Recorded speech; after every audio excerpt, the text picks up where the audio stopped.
Hello and welcome back to our channel. I'm Sophie. And I'm David. It's really lovely to have you here with us today. Wherever you are, whatever time it is, and whatever you've got going on in your life right now. We genuinely appreciate you pressing play.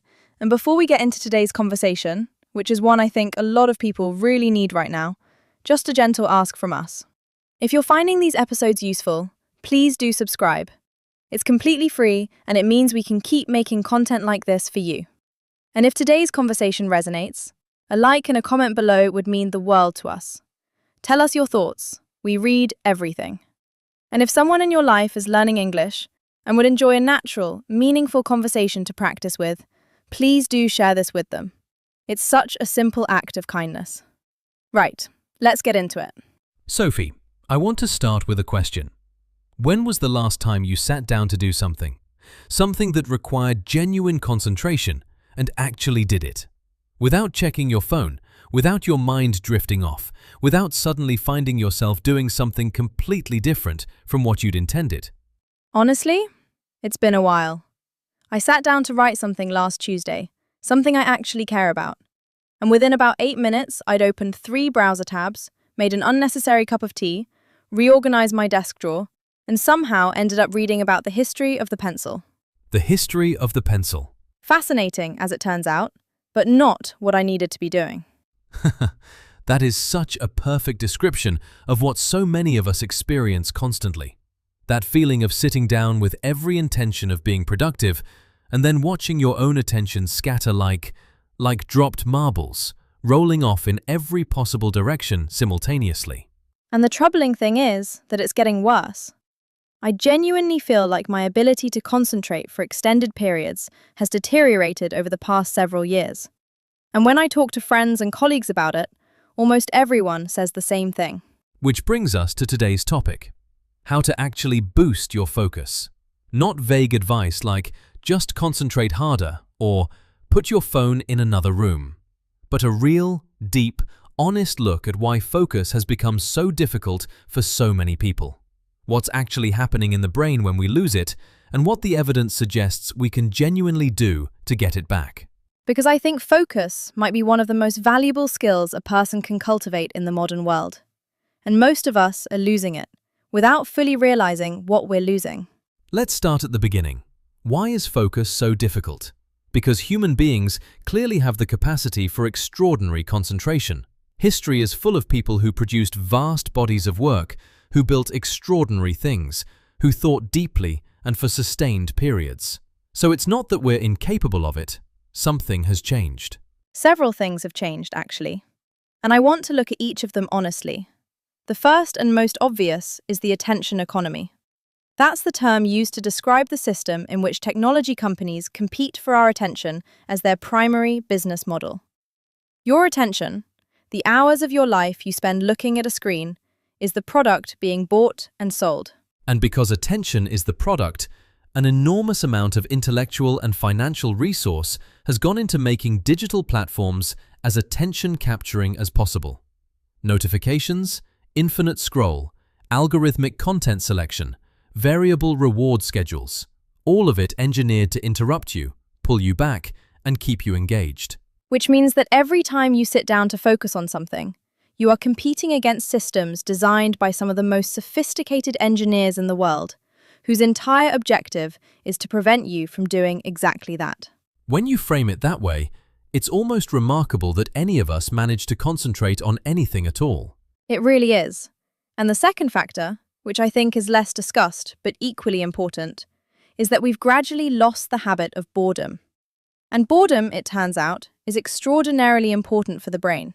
That's counterintuitive. Explain. So, when we experience boredom, the brain doesn't simply go blank. It shifts into a mode of processing that neuroscientists call the default mode network, the same system we talked about in our episode on rest. And in this mode, the brain does some of its most important work. It consolidates memories, makes unexpected connections between ideas, processes emotions, and engages in what researchers call spontaneous thought, which is essentially the substrate of creativity and insight. So the moments of doing nothing, staring out of a window, waiting for a kettle to boil, sitting quietly without stimulation, are actually doing something rather valuable. Enormously valuable. But we've eliminated almost all of those moments. Every spare second is now filled with podcasts, with social media, with messages, with content of every kind. The brain never gets a chance to settle, to process, to make those deeper connections. And one consequence of that, which I find genuinely alarming, is that we've also lost the capacity to sit with the initial discomfort of focused work. Because the beginning of any focused task is almost always slightly uncomfortable, your mind resists. It looks for escape routes, and in the past, there weren't many escape routes available. You'd sit with the discomfort, and eventually, usually within a few minutes, the resistance would ease, and you'd find your way into the work. But now, the escape route is always immediately available. One tap, and you're somewhere else entirely. Which means we never have to sit with that initial discomfort long enough to get past it. And so the focus state, that deep, absorbed, flowing engagement with a task, becomes increasingly rare and increasingly difficult to reach. Psychologists call that flowing state when you're completely absorbed, when time seems to move differently, when you're working at or beyond the edge of your current ability. They call it flow. The psychologist Mihai Csikszentmihalyi spent decades researching it and identified it as one of the states most associated with genuine happiness and fulfillment. And I think most people have experienced flow at some point. That feeling of being completely lost in something, a creative project, a physical activity, a really engaging conversation, where the self seems to dissolve and you're simply doing. It's a remarkable state. And it's one that's becoming harder and harder to access, because flow requires uninterrupted concentration for a sustained period. Typically, at least 15 to 20 minutes of focused engagement before you begin to enter that state. And most of us are being interrupted, or interrupting ourselves, every few minutes. Right, so that's the problem, clearly and honestly stated. Now let's talk about solutions. Because I think this is where today's episode can be genuinely useful. What does the evidence actually suggest we can do? First thing, and I want to say this clearly because I think it's often misunderstood, improving your focus is not primarily about willpower. It's not about being more disciplined or more motivated. It's about designing your environment and your habits in ways that make focus easier for your brain. Which is such an important reframe. Because when people struggle to concentrate, they tend to blame themselves. They tell themselves they're lazy or distracted or not committed enough. When in reality, they're swimming upstream against extraordinarily powerful currents. And the solution is to rearrange the environment rather than to simply swim harder. So, environmental design. The most impactful change most people can make, almost immediately, is managing notifications.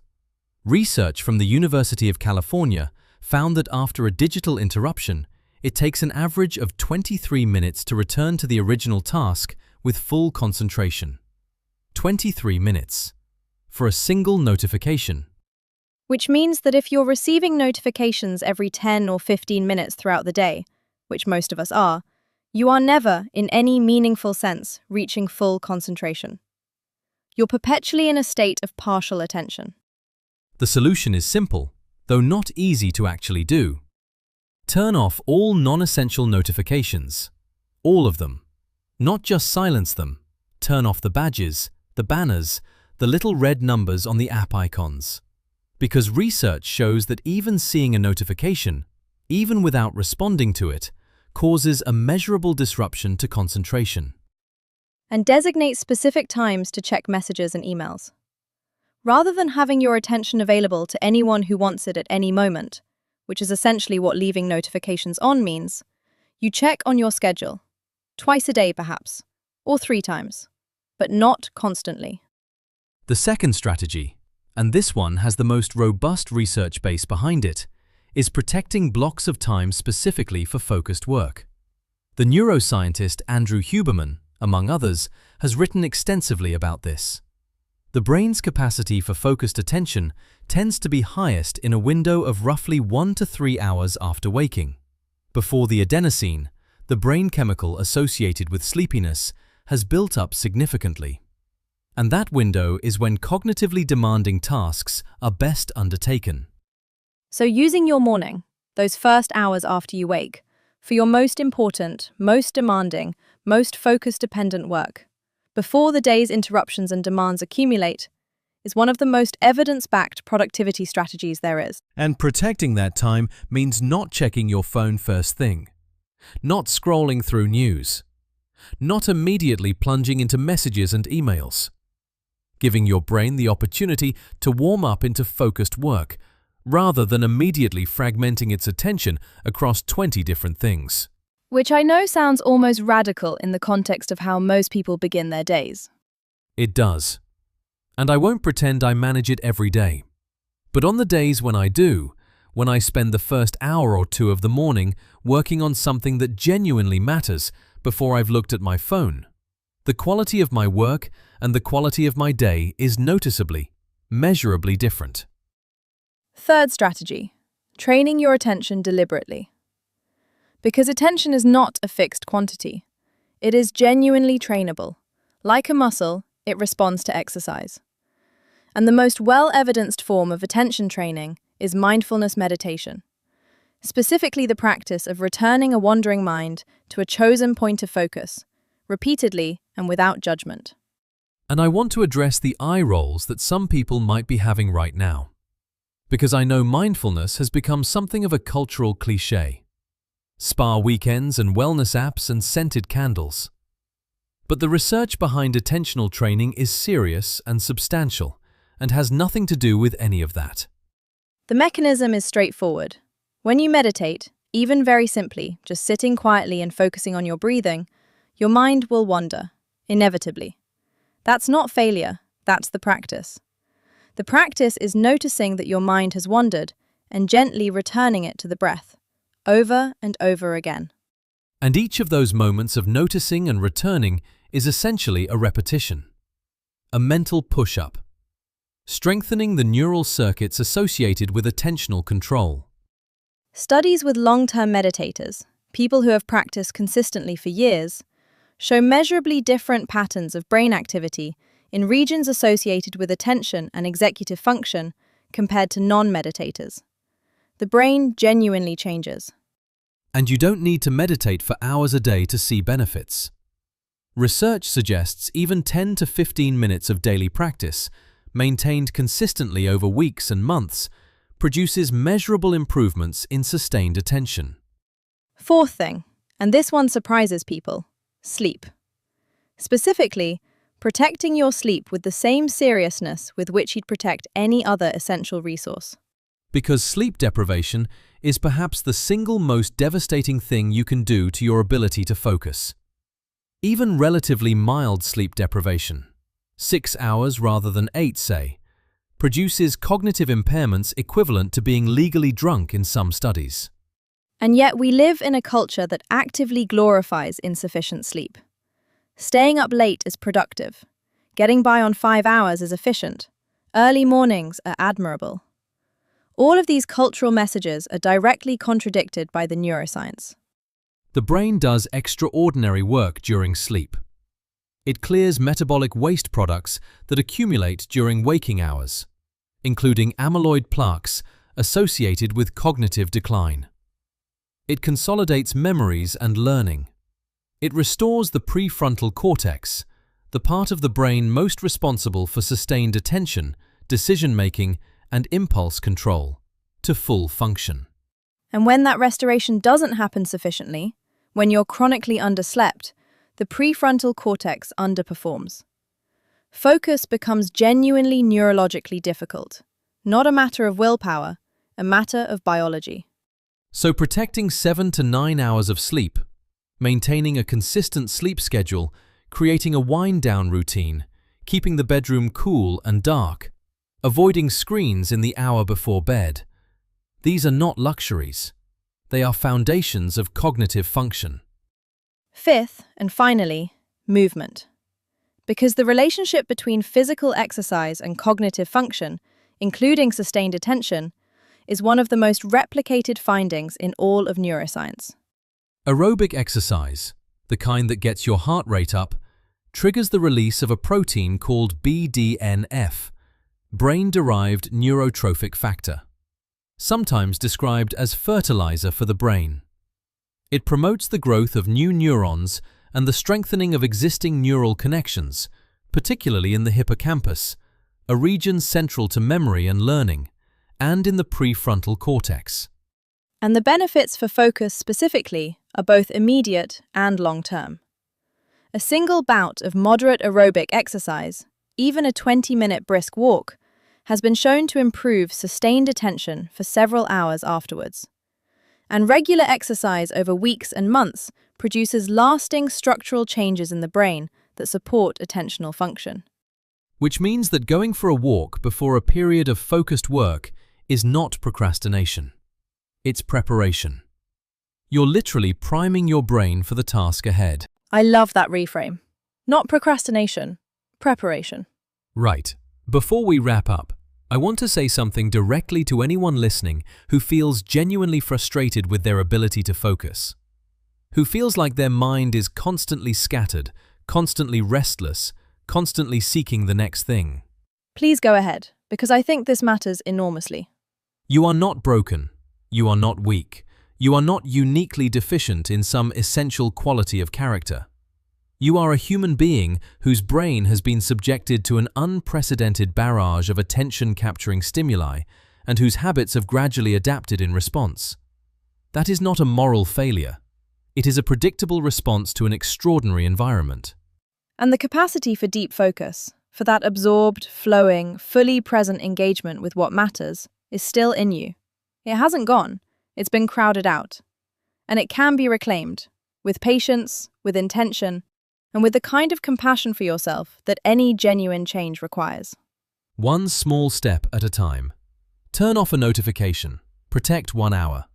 Go for a walk before you sit down to work. Sit quietly for 10 minutes and watch what your mind does. These are not dramatic gestures, but compound them over weeks and months, and the change in your cognitive life can be profound. Today's phrase, and it's a perfect one for this topic. Today's phrase is to knuckle down. To knuckle down means to begin working seriously and with full effort on something, to stop avoiding and start doing. You might say, I really need to knuckle down and finish this report. Or, once I turned off my phone, I was finally able to knuckle down and get things done. To knuckle down. A wonderfully determined little phrase. Right, before we say goodbye, if today's episode was useful, if it gave you even one idea worth trying, please do leave us a comment below. We genuinely want to know, what is your biggest focus challenge? And which of today's strategies are you going to try first? A like on the video helps us reach more people who need this conversation, and subscribing means you'll never miss an episode. We'd love to have you with us every single week. And please share this with a friend who's learning English. Or honestly, anyone who's ever lost 2 hours to their phone when they meant to be doing something important. Which is, once again, more or less everyone. More or less everyone. Thank you so much for being here. Take care of yourselves. Knuckle down. We'll see you in the next episode. Bye for now. Goodbye, everyone.